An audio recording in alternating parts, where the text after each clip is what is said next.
এই মেয়ে ওঠো। ঘুমের মাঝে কারোর মৃদু ঝাঁকুনি ও ডাকাডাকিতে ভুরুদয় কুঁচকে এলো রোশনির। তীব্র বিরক্তিতে ওপাশ ফিরে শুয়ে পড়ল সে। জিদান মেজাজ হারাচ্ছে, তবুও নিজেকে সংযত করে পুনরায় নরম স্বরে রোশনিকে ডাকল। এই মেয়ে উঠতে বলছি না। আবারও ডাকাডাকিতে ঘুমের মাঝেই রাগে নাক ফুলালো রোশনি। জিদানের হাত ঝাড়া দিয়ে কাঁধ থেকে ফেলে দিয়ে ঘুমু ঘুমু কণ্ঠে বিরক্তি ঢেলে বলল, উফ, ঘুমাতে দিন তো। ঘুমু ঘুমু কণ্ঠস্বর কর্ণকুহরে প্রবেশ করতেই জিদানের গা বেয়ে একটা শীতল স্রোত নেমে গেল।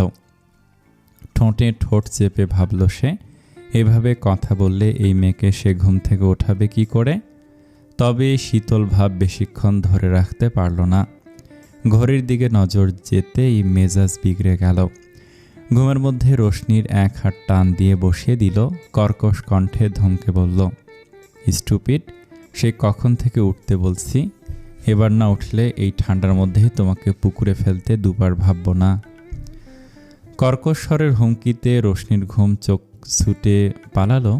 সকচিত হয়ে সে এদিক ওদিক মাথা ঘুরিয়ে চশমা খুঁজল।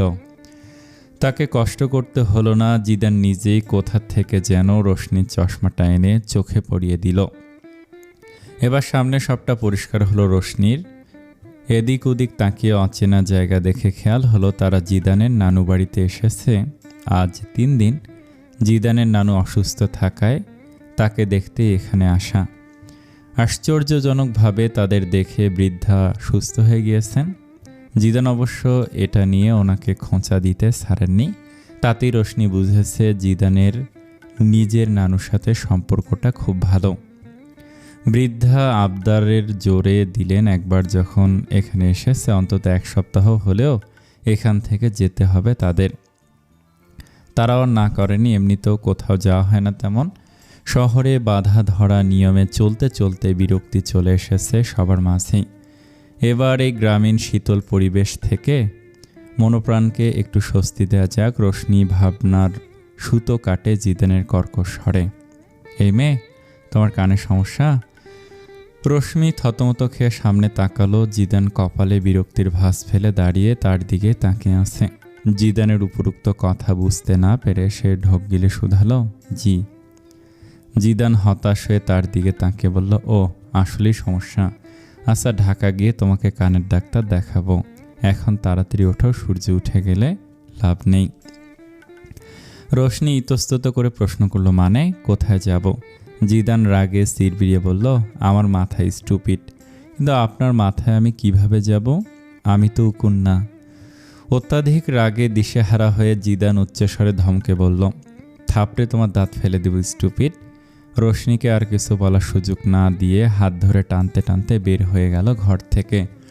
উঠোন ছড়িয়ে বড় রাস্তায় উঠতেই শীতে গায়ে কাটা দিয়ে উঠল রোশনির। চারপাশ ঘন কুয়াশায় ঢাকা। শীতকালের মাঝামাঝি হয়, ঠান্ডাটাও বেশ ভালোভাবে আধিপত্য জমিয়েছে। গা হিম করা ঠান্ডায় জমে যাচ্ছে রোশনি। জিদানের কি ঠান্ডা লাগে না ভেবেই জিদানের দিকে তাকালো সে। তাকে অভিমান হলো তার। লোকটা ঠিকই সাদা শার্টের উপর চাদর জড়িয়ে বেরিয়েছে, অথচ তাকে চাদর তো দূরে থাক, অন্য কোনো শীতবস্ত্র নেয়ার সুযোগটুকু দেয়নি। ভালোভাবে বললেই হতো হাঁটতে যাচ্ছে, তাহলে কি রোশনি মানা করত? তীব্র অভিমানে লোকটাকে জানাতেও ইচ্ছে হলো না তার যে ঠান্ডা লাগছে। সে সেভাবে শাড়ির আঁচলটা এক হাতে কাঁধে টেনে জিদানের পায়ের সাথে পা মিলিয়ে এগিয়ে চলল। অর্ধেক পথ যেতে আচমকা থেমে গেল জিদান। তার হাতের মুঠোয় রাখা হাতটার শীতলতা টের পেয়ে রোশনির দিকে তাকালো। তাকাতে অস্ফুট স্বরে বলল, শীত। রাগের মাথায় রোশনিকে শীতবস্ত্র নিতে বলার বোধটুকু আসেনি তার। মেয়েটার স্টুপিড কথায় সে রাগে দিশেহারা হয়ে গিয়েছিল, যার দরুন এক প্রকার টেনেই নিয়ে এসেছে সাথে। আর কিছু না ভেবে এক হাতে রোশনির কাঁধ আঁকলে ধরে নিজের সন্নিকটে নিয়ে আসলো। নিজের গায়ের চাদরের একাংশ রোশনির গায়ে জড়িয়ে দিয়ে সেভাবেই সামনে এগোতে লাগলো। জিদানের হঠাৎ কাণ্ডে জমে গেল রোশনি। না, এবার ঠান্ডায় নয়, বরং অর্ধাঙ্গের এতটুকু যত্ন আর স্পর্শে সে জমে গেল ঘোর আবেশে। সাথে গলে গেল অভিমানগুলো। ঠোঁটে হাসির ঝিলিক ফুটিয়ে সে আরও মিশে গেল অর্ধাঙ্গের সাথে। নিজেও এক হাতে জড়িয়ে ধরল অর্ধাঙ্গের কোমর। জিদানের আর চোখে তাকালো রোশনির দিকে। মেয়েটা কেমন ছোট্ট বাচ্চার মতো মিশে আছে তার সহিত। ঠান্ডায় নাকি আবেশে বোধগম্য হলো না জিদানের, তবে কারণ যেটাই হোক তার রাগের প্রতিষেধক হিসাবে কাজ করলো বেশ। রাগটা তৎক্ষণাৎ পড়ে গেল। স্বভাবত ঠান্ডা গম্ভীর মুখশ্রী নিয়ে সে সামনে এগিয়ে চলল। তারা এসে পৌঁছালো একটা বড় বিস্তৃত মাঠে, যার দূর থেকে দূরান্ত পর্যন্ত যতদূর চোখ যায় হলদে রঙে সরষা ফুলে আবৃত। রোশনি মুগ্ধ চোখে সম্মুখে তাকালো। কুয়াশার কারণে অনেকাংশ ঢেকে আছে ফুলগুলো, তবে যেটুকু দৃশ্যমান ততটুকুই চোখের শান্তি আনার জন্য যথেষ্ট। কুয়াশার সাথে সরিষা ফুলের লুকোচুরি খেলাটা বেশ লাগলো রোশনির নিকট। ঠোঁটের হাসি বিস্তৃত হলো তার। ইচ্ছে হলো ছুটে গিয়ে নিজ হাতে ছুঁয়ে দিতে হলুদাভাব ফুলগুলোকে। সকালে সতেজ শিশির যেমন করে ওই ফুলগুলোকে ভিজিয়ে দিচ্ছে, তেমন করেই তার হাতগুলোকে ভিজিয়ে নেয়ার মনোবাসনা জাগল রোশনির। তবে পাশে গম্ভীর মুখ মানুষটার পানে তাকিয়ে সে ইচ্ছাকে পূর্ণতা দেওয়ার সাহস করে উঠতে পারল না সে। নিজের ইচ্ছেকে মনের ভিতরে দমিয়ে রেখে দূর থেকে উপভোগ করতে লাগলো সম্মুখের মনোরম দৃশ্যটুকু। জিদান বোধহয় টের পেল রোশনির মনের ভাব, তাই তো নিজের চাদরটা পুরোপুরি রোশনির গায়ে জড়িয়ে দিয়ে বলল, কাছে গিয়ে ফুলগুলো ছুঁয়ে দেখতে পারো, ফুলের সাথে তোমার অনেক মিল। রোশনি খুশি হয়ে গেল মুহূর্তেই, তবে শেষের কথাটুকু বুঝতে না পেরে বলল, ফুলের সাথে আমার মিল কিভাবে? জিদান এদিক ওদিক তাকে বলল, তা তো ফুলগুলোকে স্পর্শ করলেই বুঝতে পারবে। রোশনি কি বুঝতে চাইল? একদমই না। সে তো অনুমতি পেয়ে সব ভুলে ছুটে গেল ফুলগুলোর নিকটে। মাঠের প্রথম থেকে শেষ মাথা পর্যন্ত দৌড়ে গেল ফুলগুলোকে স্পর্শ করতে করতে। ভোরে শিশিরের ছোঁয়ায় হাত পুরোপুরি ভিজে গেল। সেদিকে বিন্দুমাত্র আক্ষেপ নেই মানবীর। বাচ্চাদের ন্যায় খুশিতে দৌড়ে যাচ্ছে সে। নিজেকে মুক্ত পাখি মনে হচ্ছে তার। মনে মনে স্বাদ জাগলো, ইস, এখানেই যদি একটা ছোট্ট ঘর করে আজীবনের জন্য থেকে যেতে পারত। দৌড়াতে দৌড়াতেই সে কল্পনা করল, এখানে তার আর জিদানের ছোট্ট একটা কুঁড়ে ঘর, যেটাতে দুজন সংসার করছে।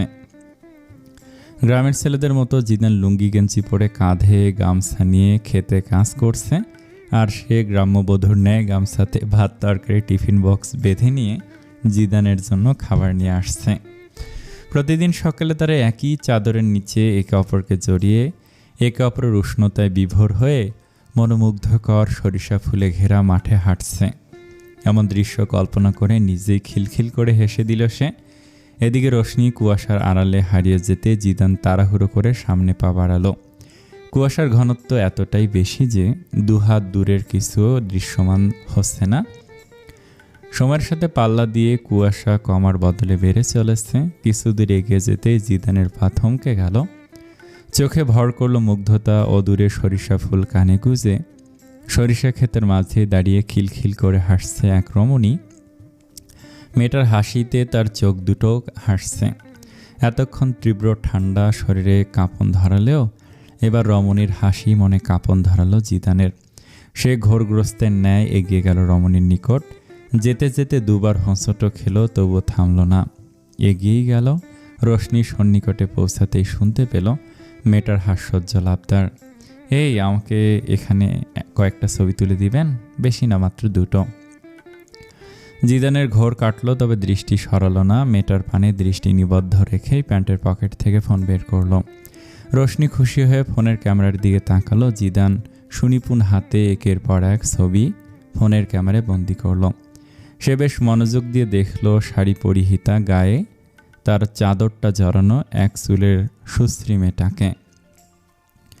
ছবি তোলা শেষ হতে রোশনির খেয়াল হলো জিদানের গায়ে কোনো শীতবস্ত্র নেই। নিজের চাদরটাও রোশনিকে দিয়ে দিয়েছে। নিজের মাথায় নিজেই বাড়ি দিতে ইচ্ছে হলো তার। আগে কেন খেয়াল করেনি সে? দ্রুত পায়ে জিদানের সন্নিকটে গিয়ে পা উঁচু করে নিজের গায়ে থাকা চাদরের একাংশে জিদানের গায়ে দিয়ে দিল। সেদিকে ভ্রু কুঁচকে তাকালো গম্ভীর মুখ মানুষ। রোশনি মিষ্টি হাসি দিয়ে জিদানের বাহু জড়িয়ে ধরে কাঁধে মাথা রাখল। কিছু মনে পড়তেই মাথা উঠিয়ে জিদানের হাত থেকে ফোনটা টেনে নিয়ে নিল। ফোন অন করতে লক দেখে মুখ ফোলালো সে। জিদানের দিকে ফোন বাড়িয়ে দিয়ে বলল, আনলক করে দিন। জিদান সরু দৃষ্টিতে রোশনির দিকে তাকিয়ে ফোন আনলক করে রোশনির হাতে দিল। মেয়েটা আবারও ঠোঁটে মিষ্টি হাসি টেনে সেলফি ক্যামেরা অন করে নিজেদের বেশ কয়েকটা ছবি তুলল। ছবি তোলা শেষ হতেই সে গ্যালারিতে ঢুকলো ছবিগুলো দেখার উদ্দেশ্যে। তবে ছবি দেখে সে হতাশ হলো। প্রতিটি ছবিতে জিদান মুখটা গম্ভীর করে ক্যামেরার দিকে তাকিয়ে আছে, যেন কেউ তার মাথায় বন্দুক ঠেকিয়ে ছবি তুলতে বাধ্য করেছে। হতাশে ফোনটা জিদানকে ফিরিয়ে দিল সে। আগের ন্যায় জিদানের কাঁধে মাথা রেখে অদূরে দৃষ্টি ফেলে শুধালো, একটু হাসলে কি হয় আপনার? জিদান হাত বাড়িয়ে মেয়েটার কাঁধ জড়িয়ে ধরে আলগোছে নিজের সাথে আগলে নিল মেয়েটাকে।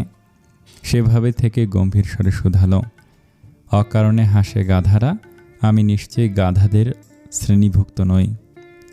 রোশনি অদ্ভুত দৃষ্টিতে জিদানের মুখের দিকে তাকালো। তার মানে আমি গাধা? আপনি আমাকে গাধা বললেন? জিদান গমগমে স্বরে বলল, না তুমি গাধা নও। রোশনি খুশি হয়ে গেল, হেসে আরেকটু মিশে গেল জিদানের সহিত। তবে পরবর্তী কথাটুকু শুনতে পেয়েই ভালো লাগা ফুরুত করে পালালো, তুমি হলে গাধার ফিমেল ভার্সন গাধি। রোশনি এক ঝটকায় সরে যেতে নিল, তবে সফল হলো না। জিদান তার কাঁধ খুব শক্ত করে আঁকড়ে ধরেছে।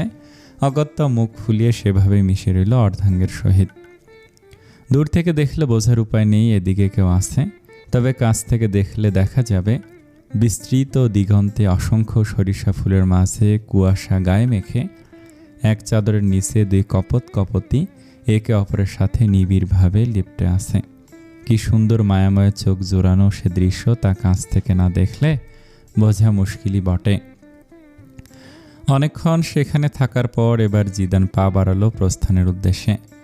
রোশনি জিদানের বাহু আঁকড়ে ধরে আদুরে গলায় প্রশ্ন করল, এবার আমরা কোথায় যাচ্ছি? যেতে যেতে জিদান বলল, গেলেই দেখতে পাবে।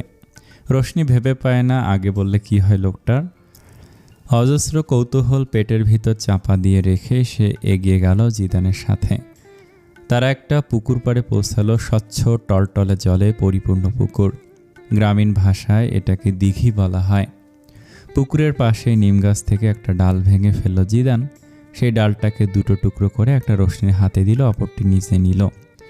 রোশনি ডালটির দিকে তাকিয়ে শুধালো, এটা দিয়ে কি করব?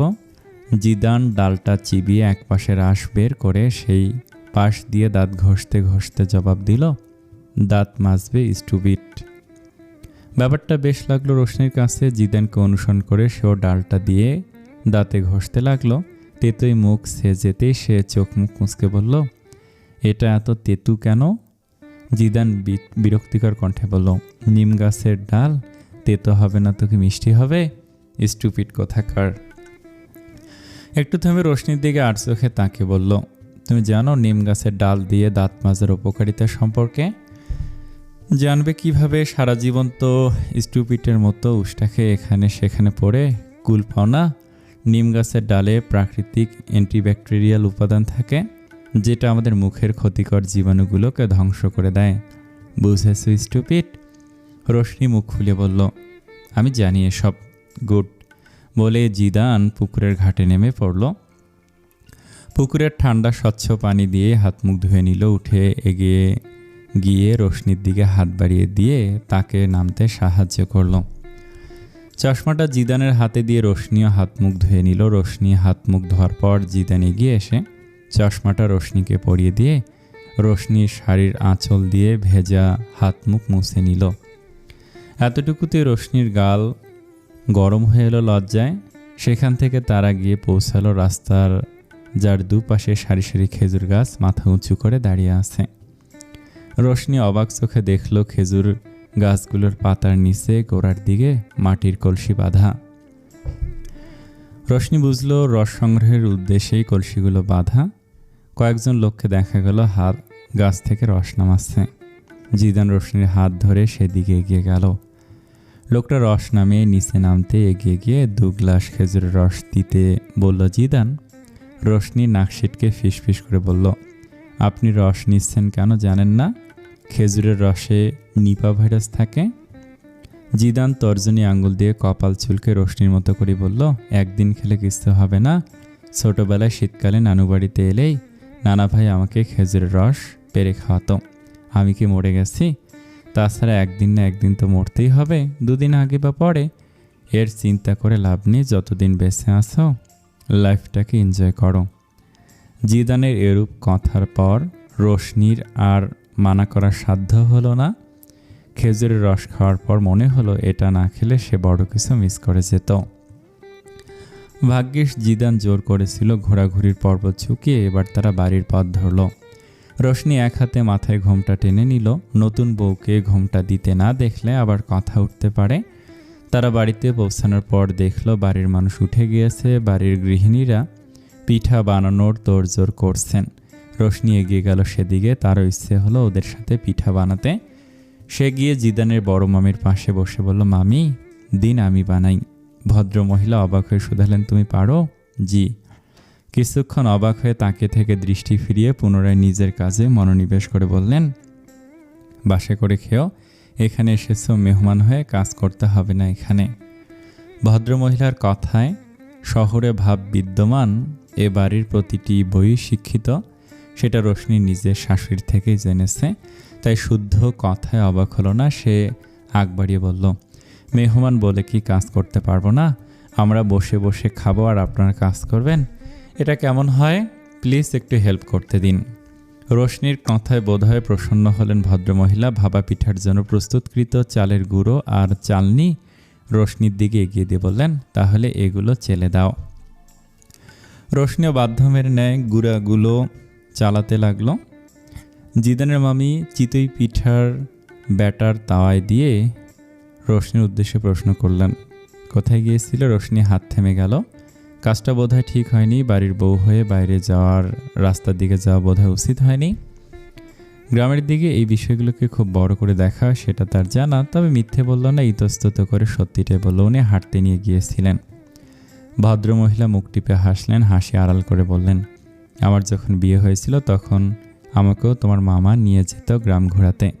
ভোর সকালে উঠে দুজন চুপি চুপি বেরিয়ে পড়তাম। রোশনি আগ্রহ নিয়ে প্রশ্ন করল, এখন চান না? এখনও যে এই সময় সুযোগ পেলে নানান গল্পে মজে পিঠা বানানো শেষ হলো। এর মধ্যে বাড়ির বাকি মহিলারা উপস্থিত হয়েছেন সেখানে।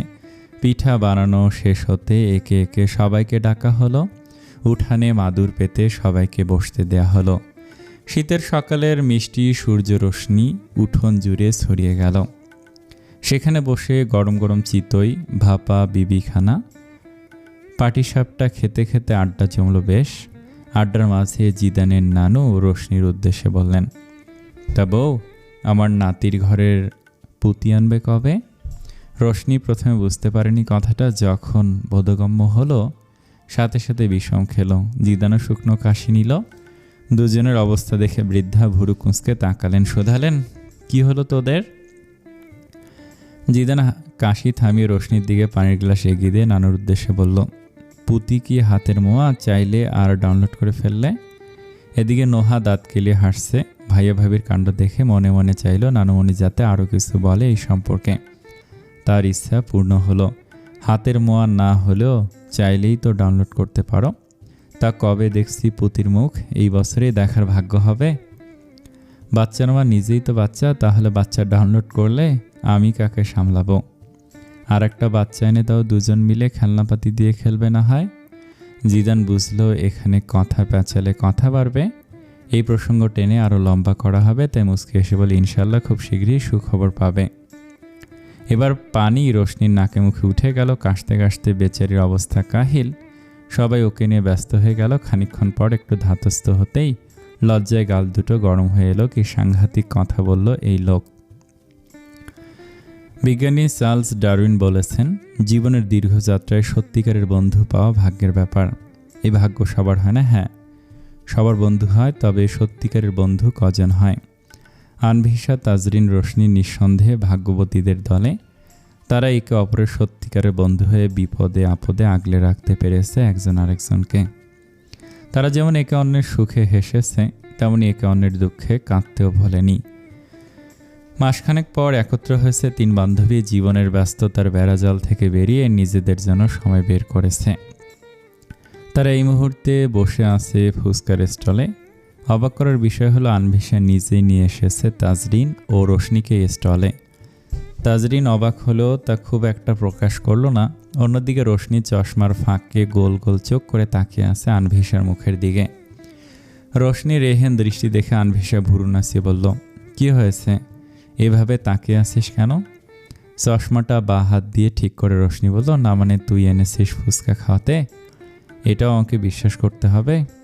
আনভিশা আনমনা হয়ে বলল, কতদিন তোদের মন ভরে ফুচকা খেতে দেখিনি, এই দৃশ্যটা খুব মিস করছিলাম। তাজরিন শাড়ি সামলে ভুরু কুঁচকে বলল, আজ ফুচকাকে অখাদ্য মনে হচ্ছে না? আনভিশা হেসে দিয়ে আদুরে গলায় বলল, হচ্ছে তো, তবে আজকের জন্য সব এলাও। রোশনি ভাবুক কণ্ঠে বলল, কেন, আজকে কি স্পেশাল দিন নাকি? আনভিশা এবার ঠোঁটের হাসি বিস্তৃত করে বলল, তোদের কতদিন পর দেখলাম, এটা স্পেশাল না তো কি? তাজরিন দাঁত কেলিয়ে হেসে নিজের সিট ছেড়ে আনভিশার গা ঘেঁষে বসে কাঁধ জড়িয়ে বলল, হুম, কতদিন পর আমাকে দেখলে এটা অবশ্যই স্পেশাল দিন। রোশনি বড় বড় চোখ করে তাকে বলল, তোকে দেখলো মানে? আমাকে দেখেনি নাকি? পর মুহূর্তে সামনে আসা ছোট চুলগুলো ফু দিয়ে উড়িয়ে বলল, অবশ্যই আমাকে দেখেছে বলে আজকের দিনটা স্পেশাল। তাজরিন হাত বাড়িয়ে রোশনির চুলে টান দিয়ে বলল, তোর মতো শাকচুন্নিকে দেখার জন্য কোনো দিন স্পেশাল হতে পারে না, আমাকে দেখেছে বলে আজকের দিনটা এতটা স্পেশাল। রোশনি অতিরিক্ত রাগে নাক ফুলাচ্ছে। তার সমস্যা হলো অতিরিক্ত রেগে গেলে তার কান্না চলে আসে, ব্যাস। এখনও তার ব্যতিক্রম হলো না। ছলছল চোখে আনভিশার দিকে তাকিয়ে কাঁদো কাঁদো কণ্ঠে বলল, আনভি, দেখেছিস, ও আমাকে শাকচুন্নি বলেছে, তুই বল আমাকে কি শাকচুন্নির মতো দেখতে? আনভিশা মাথা ডানে বামে নাড়িয়ে বলল, একদমই না, বল আমার জন্য কি তোর দিন স্পেশাল হয়নি?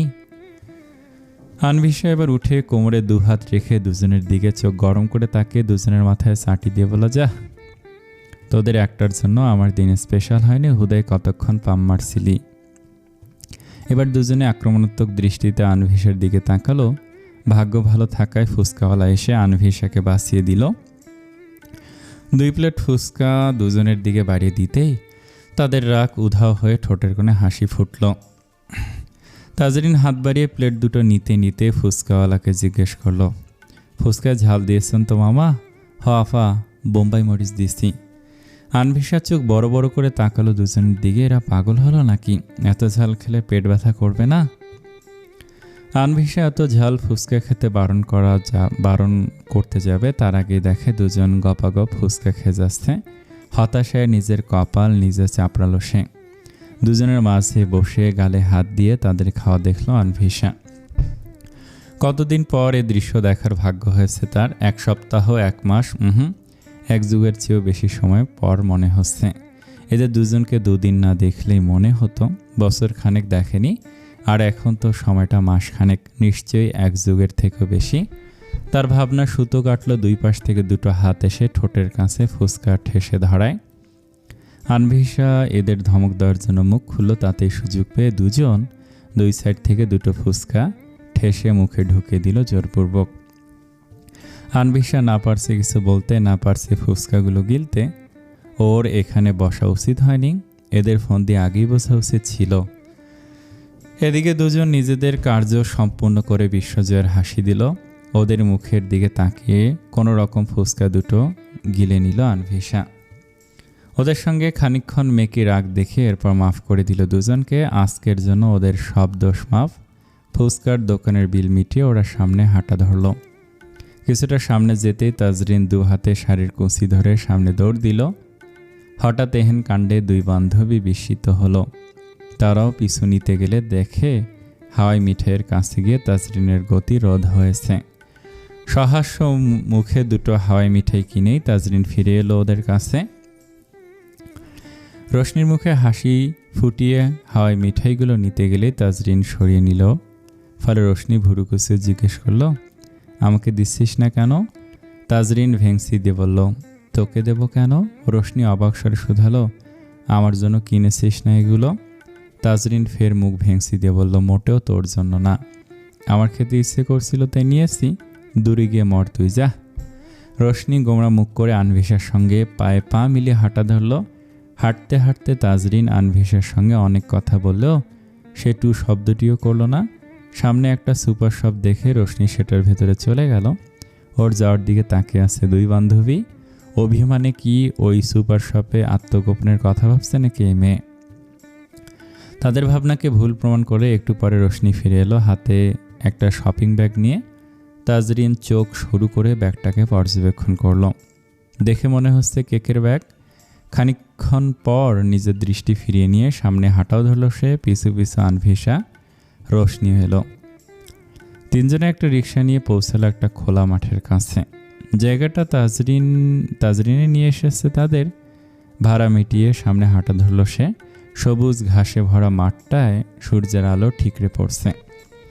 তাজরিন হেঁটে কয়েকটা গাছ পেরিয়ে আমল তাসের গাছটার সামনে গিয়ে থামল। মস্ত বড় আমল তাসের গাছটি বোধহয় বহু পুরনো, যার দরুন বিশাল তার আকৃতি।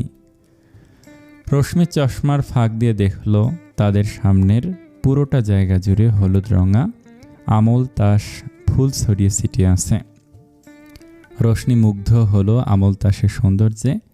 সে ভেবেছিল তার পছন্দের বাগান বিলাসের থেকে সুন্দর কোনো ফুল হতেই পারে না। তবে এখানে এসে তার মনে হচ্ছে আমল তাসও খারাপ না, বরং মুগ্ধ হওয়ার মতো সৌন্দর্য নিয়ে জন্ম তাদের। তিন বান্ধবী ঘাসের ওপর বসে পড়ল। রোশনি বসতেই তাজরিন নিজের হাতে থাকা হয় মিঠাই দুটো রোশনির দিকে বাড়িয়ে দিল। রোশনি অভিমানী দৃষ্টিতে তাকে বলল, আমাকে দিচ্ছিস কেন? তাজরিন এদিক ওদিক ঘাড় ঘুরিয়ে বলল, আগে খেতে ইচ্ছে হয়েছিল, এখন হচ্ছে না, তাই তোকে দিচ্ছি। তোর ইচ্ছে খেতে মন চাইলে আমায় দিবি না, আমার মন চাইলে দিবি, তাহলে আমি নেব কেন? তাজরিন শীতল দৃষ্টিতে তাকে শুধালো, তুই নিবি কিনা বল।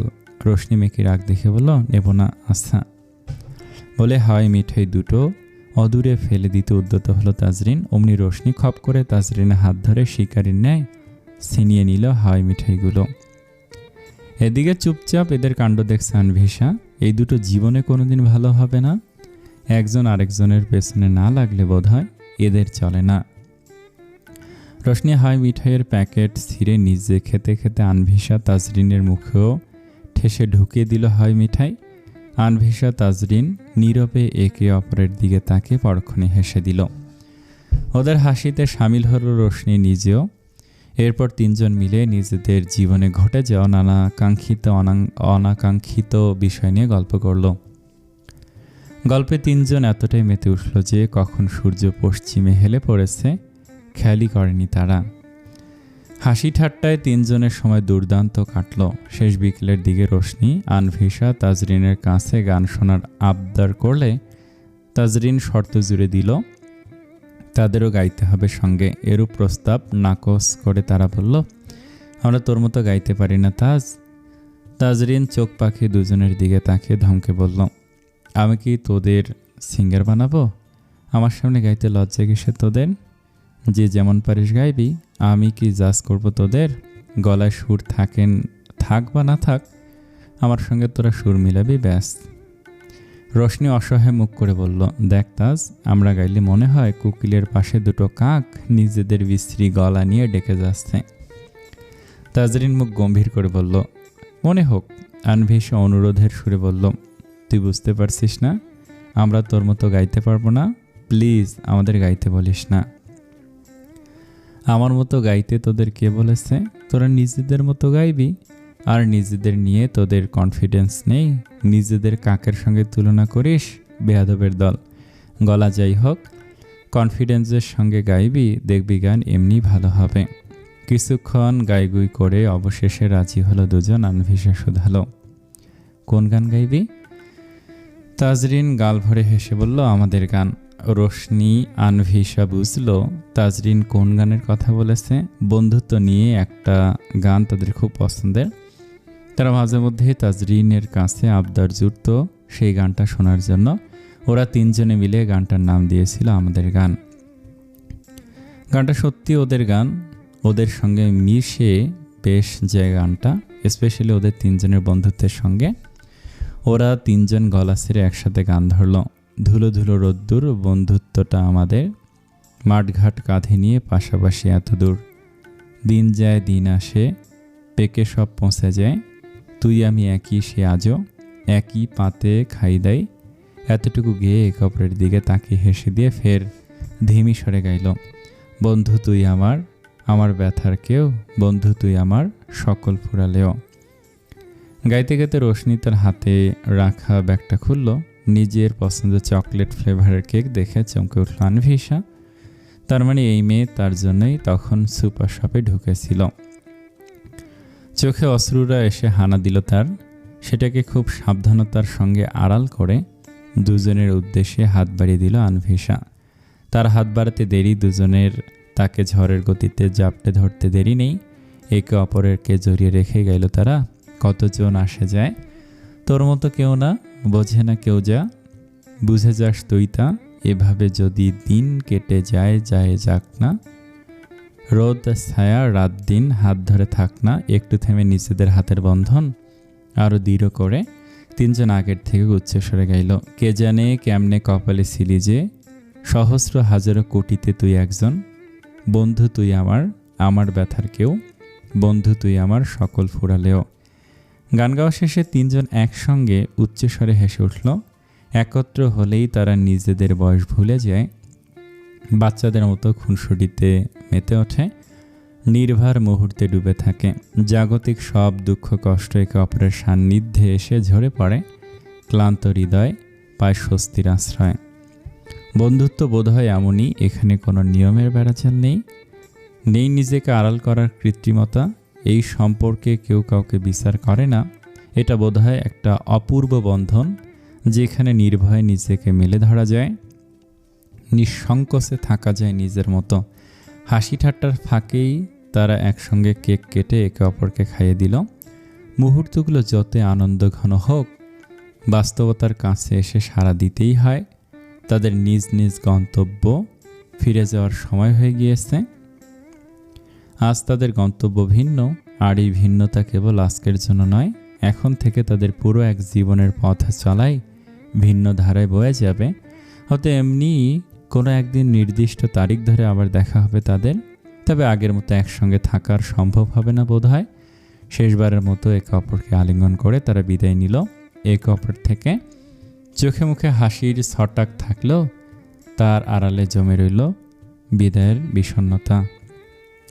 তাজরিন বাসায় ফিরে এসে দেখল সাজান চলে এসেছে।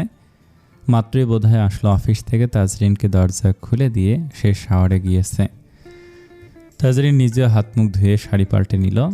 তার আর সাজানের সম্পর্কটা এখন অনেকটাই স্বাভাবিক হয়ে গিয়েছে। পূর্বের রাগ বিদ্বেষ এখন আর নেই। সময়ের সাথে সাথে সেসব ফিকে হয়ে গিয়েছে ক্রমেই। এর কৃতিত্ব অবশ্যই অনেকটাই সাজানের অতীতের। এই তো সপ্তাহখানেক আগের কথা। সাজান জোরপূর্বক তাজরিনকে নিয়ে কক্সবাজার গিয়েছিল। 3 দিন কক্সবাজারের বেশ কিছু জায়গা ঘোরার পর তারা সিদ্ধান্ত নিল আর একটা দিন থেকে এরপরে ঢাকার পথ ধরবে। সেদিন তাজরিন লালচে খয়েরি রঙের কটন সিল্কের শাড়ি পরেছিল, যেটাতে আবার সোনালি রূপালি মিশ্রিত রঙের চিকন বর্ডার দেয়া। শাড়িটা সাজান কক্সবাজার থেকেই তাকে কিনে দিয়েছিল। সেদিন সাজান জোরপূর্বক তাজরিনকে বগল দাবা করে ভর দুপুরে সমুদ্রের পাড়ে নিয়ে গেল, অথচ সমুদ্রে পা ভেজাতেও দিল না।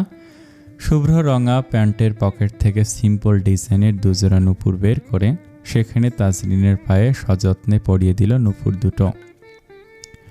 তাজরিন বাধা দিতে গেল, অবাধ্য ছেলেটা কোনো বারণ শুনল না। এরপর তাজরিনকে বসিয়ে রেখে কোথা থেকে যেন এক কাঁচা বেলি ফুলের মালা নিয়ে এলো। যদিও ফুল খুব একটা পছন্দ নয় তাজরিনের, সে ভেবেই নিয়েছিল এই ফুল তাকে দিতে এলে সে দূরে সমুদ্রের পানিতে ছুঁড়ে মারবে। আশ্চর্যজনক ব্যাপার হচ্ছে, বেলি ফুলের গোছাটা নিয়ে এলো, তাজরিনের হাতে দিল না সে, বরং নিজেই এক হাতের মুঠোয় পেঁচিয়ে বসে রইল। এক পা অর্ধ ভাঁজ করে আর এক পা বালির ওপর ছড়িয়ে বেশ আয়েশ করে তাজরিনের গা ঘেঁষে বসল সাজান। তাজরিন আর চোখে খেয়াল করেছিল সাজানের মুখটা কেমন যেন থমথমে। হাস্যোজ্জ্বল ছেলেটার মুখে সেদিন এক ফোঁটা হাসিও ছিল না। বেশ সিরিয়াস ভঙ্গিতে তাজরিনের এক হাত নিজ বাহুতে আঁকলে নিয়ে গম্ভীর স্বরে বলেছিল সাজান, আজ যে তোমাকে কিছু কথা বলবো ফারহাট, যে কথাগুলো আমি কারোর কাছে ব্যক্ত করতে পারিনি আজ অবধি। আমার আশেপাশে অনেকেই ছিল, কিন্তু আমার নিজের বলতে কেউ ছিল না।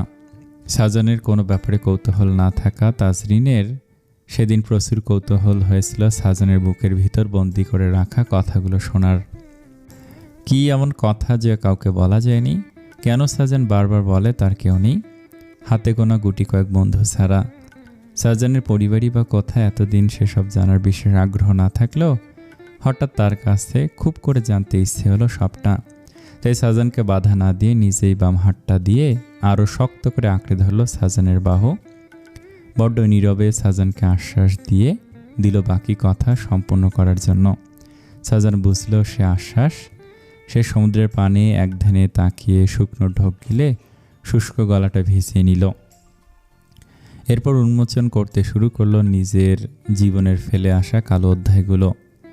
আমার ফ্যামিলি ভীষণ বড়লোক বুঝেছে ফারহাট। এই কথাটা কর্ণগোচর হতে তাজরিন অবাক হলো। সাজানকে দেখে সচ্ছল পরিবারের মনে হয়েছিল, তবে আভিজাতপূর্ণ পরিবারের ছেলে সেটা সাজান নিজের ব্যবহারে কখনোই বুঝতে দেয়নি তাকে। তাজরিন অস্বস্তি হলো, ভিতর ভিতর অস্বস্তিতে গাঢ় হয়ে রইল সে। ইতস্তত করে সাজানের বাহু ধরে রাখা হাতটাও ছাড়িয়ে নিতে গেলে বাধাপ্রাপ্ত হলো। সাজান অন্য হাত দিয়ে বেশ শক্ত করে তার হাতটা আঁকড়ে ধরেছে। তাজরিনের ইতস্ততা ভরা মুখবয়ব পরক করে ফিসেল হাসল সাজান। পুনরায় কথা শুরু করলো। টাকা পয়সার কোনো অভাব ছিল না আমার জীবনে। যা চাইতাম যখন চাইতাম সবই পেয়ে যেতাম, কেবল সময় আর ভালোবাসা ছাড়া। আমার বাবা মা দুজনেই আমাদের পারিবারিক ব্যবসায় যুক্ত ছিলেন। আমার জন্মের পর থেকে দেখেছি কাজই ছিল তাদের জীবনের প্রধান ব্যস্ততা। আমি বড় হয়েছি আমাদের বাসার হেল্পিং হ্যান্ডদের কাঁধে কোলে ভর করে। মায়ের আদরের বদলে পেয়েছি গৃহকর্মীর শাসন স্নেহ, বাবার শ্রমের বদলে পেয়েছি কারি কারি টাকা। স্কুল জীবনে কতবার যে মন চেয়েছে একটু মা বাবার ভালোবাসা পেতে, কিন্তু চাওয়া আর পাওয়ার মাঝে দূরত্বটা ছিল আকাশ সম। একবার ভীষণ জ্বরে পড়েছিলাম, টানা 3 দিন বিছানা ছাড়তে পারিনি। শরীর ফুলছিল, চোখ অন্ধকার দেখছিলাম চোখে, অথচ একই ছাদের নিচে থেকেও আমার জন্মদাত্রী একবারও এসে আমাকে দেখে গেল না। তার কাজ, তার পার্টি, তার বন্ধু সব কিছুই ছিল তার কাছে গুরুত্বপূর্ণ। আমি কেবল অতীত। ড্যাড মাঝে মাঝে খেয়াল রাখতেন, এটুকুই যা। তবে এমন কোনো দিন আমি দেখাতে পারবো না যেদিন আমার জন্য, বিশেষ করে আমার জন্মদাত্রীর কাছে। সেই সময়টায় আমি ছিলাম ভালোবাসার কাঙ্গাল। ঠিক সেই 3 দিনের জ্বরেই আমাকে শিখিয়ে দিয়েছিল আমার গুরুত্ব তাদের জীবনে আসলে কতটুকু। সেই জ্বরের পর আমি আর ভালোবাসা চাইনি, সময়ও চাইনি। ধীরে ধীরে বড় হয়েছি। ড্যাডের প্রতি সম্মান থাকলেও ওই মহিলাকে আর মা বলে ডাকতে ইচ্ছে হয়নি কোনো দিন। যে নিজের সন্তানদের সঙ্গে এমন নির্লিপ্ত আচরণ করতে পারে, মা ডাকটা অন্তত সে ডিজার্ভ করে না। দেশের বাইরে যাওয়ার আগ পর্যন্ত তাকে আমার প্রতি একই রকম উদাসীনী দেখেছে, অথচ ফিরে এসে দেখে হঠাৎ করে তার রং বদলে গিয়েছে। এখন সে আমাকে চোখে হারায়, আমার প্রতি অস্বাভাবিক রকম কনজারভেটিভ হয়ে উঠেছে। আমার জীবনে হস্তক্ষেপ করতে চায়, আমার মুখ থেকে মা ডাকটা শোনার জন্য বেকুল হয়ে ওঠে। কিন্তু তারা কি আমার শৈশব ফিরিয়ে দিতে পারবে, যে শৈশবটা অবহেলা আর একাকিত্বের ভেতর দিয়ে কেটে গেছে? তাদের কাছে তখন মূল্যবান ছিল তাদের কেরিয়ার, ব্যবসা, প্রতিপত্তি, সুনাম আর সোসাইটির ফ্রেন্ড সার্কেল। আমি কবে কার কাছে একটু অগ্রাধিকার পেয়েছি মনে পড়ছে না। ড্যাড অল্প স্বল্প খেয়াল রাখতেন, সেটুকু খুব কম। এত অবহেলা নেওয়া আমার পক্ষে সম্ভব ছিল না। এসব ধীরে ধীরে আমাকে ভেতর থেকে ট্রমাটাইজ করে দিয়েছিল। আদরের লোভে তখন তাদের কাছে যেতাম, তখন তারা আমার হাতে তুলে দিত ব্যাংক কার্ড, ভেবে নিত দায়িত্ব শেষ। কিন্তু তারা কখনো বোঝেনি একটা শিশুর আদর, ভালোবাসার শূন্যতা টাকা দিয়ে পূরণ করা যায় না। এটুকু বলেই সাজান থামলো। সমুদ্রের দিকে দৃষ্টি সরিয়ে সে তাকালো তাজরিনের দেখল মেয়েটি নিঃশব্দ মনোযোগে তার প্রতিটি কথা শুনছে। এক মুহূর্তের জন্য চোখ সরায়নি তাজরিনের দিকে, তাকে কণ্ঠে জমে থাকা অসহায়ত্ব ভেঙে বলল, যেন এখনও ওই বাড়িতে পা রাখলে দাম আটকে আসে আমার। দেশে ফেরার পর নিজের পায়ে দাঁড়িয়েছি, নিজের বিজনেস শুরু করেছি।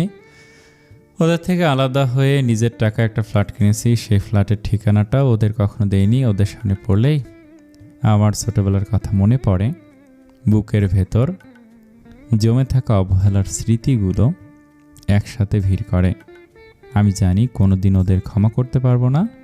আর ওদের সাথে স্বাভাবিক হওয়া সেটা হয়তো আমার পক্ষে সম্ভব হবে না। আসসালামু আলাইকুম। আর একটা পার্ট আছে এই গল্পের, আগামীকাল শেষ হবে, দুপুরের দিকে নতুন গল্প আসবে। সবাই নতুন গল্পটাকে সাপোর্ট করবেন। শেষের আগের পর্ব কেমন লাগলো কমেন্টে জানাবেন। সবাই অনেক ভালো থাকবেন, সুস্থ থাকবেন। আসসালামু আলাইকুম।